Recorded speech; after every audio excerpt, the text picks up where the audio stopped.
love us deeply and empower us so that we can go out and do our job.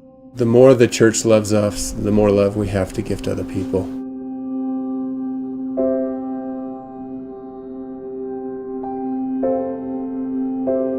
God exposes you to the deep needs that people have, whether that's physical needs or spiritual needs, and then you're pulled on every side anyway because you're in another culture.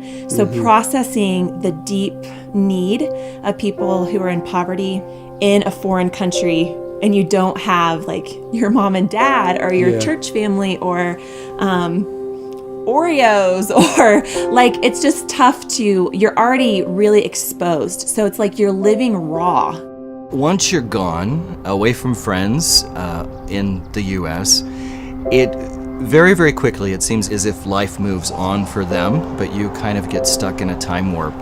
I think people tend to think of missionaries as these huge spiritual giants, and they don't necessarily think of them as people that need to be nourished and encouraged. The truth is that the mission field is a hard place to live. We were on the field for a relatively short period of time, and we were really astounded by the number of missionaries that we saw pack up and return home even before the end of their term. 47% of missionaries go home before their first term is over.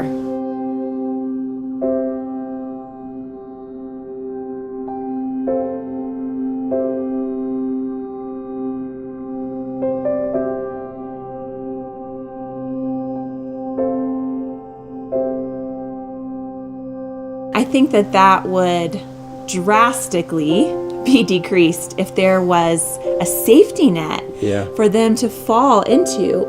People linking arms with them and praying for them, emailing them, coming to visit, sending them care packages. Because sometimes it's very easy to feel as if life truly has moved on for everybody else and you're alone out on the field. But just simple contact, simple interventions along the way means the world to us, means the world to others who live abroad, because it truly feels as if the body of Christ continues to care about what we're doing, and those same people who said yes to sending us out, they just stay in the picture. When we came home from the field in 2016, I really came home with a big heart for missionary care. I saw missionary care not as a type of ministry that people weren't willing to engage in, but I saw it as an overlooked area of ministry.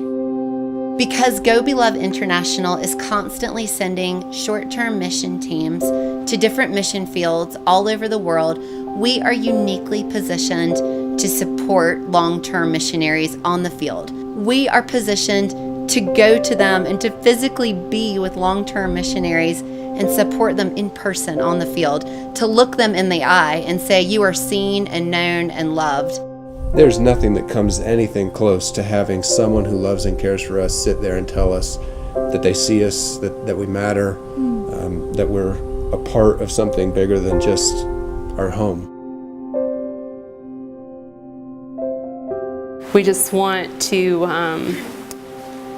give you guys honor and love and encouragement and strengthening to build you up so that you can continue doing the work that you all do and do it well, and know that you have a support system that love you and just want to pour into you.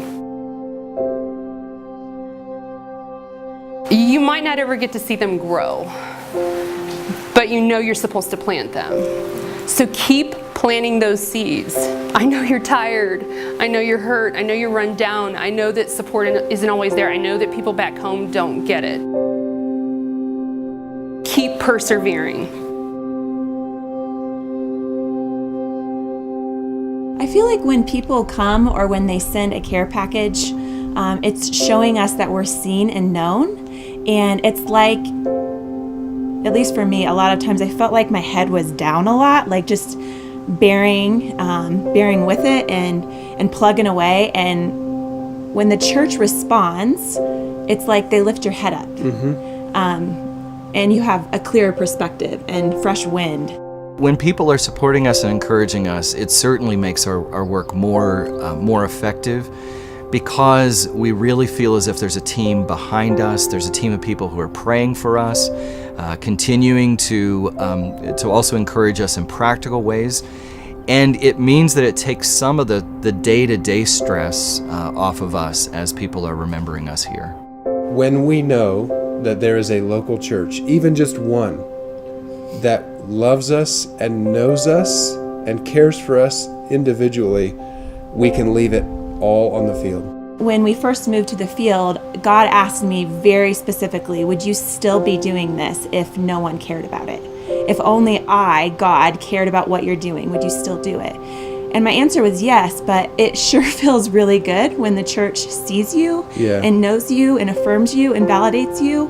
It's just an extension of God, like reaching in and saying, I see you and I know you and I love you. And so I would do it. I would serve him even if no one cared, but it sure feels really good when people care.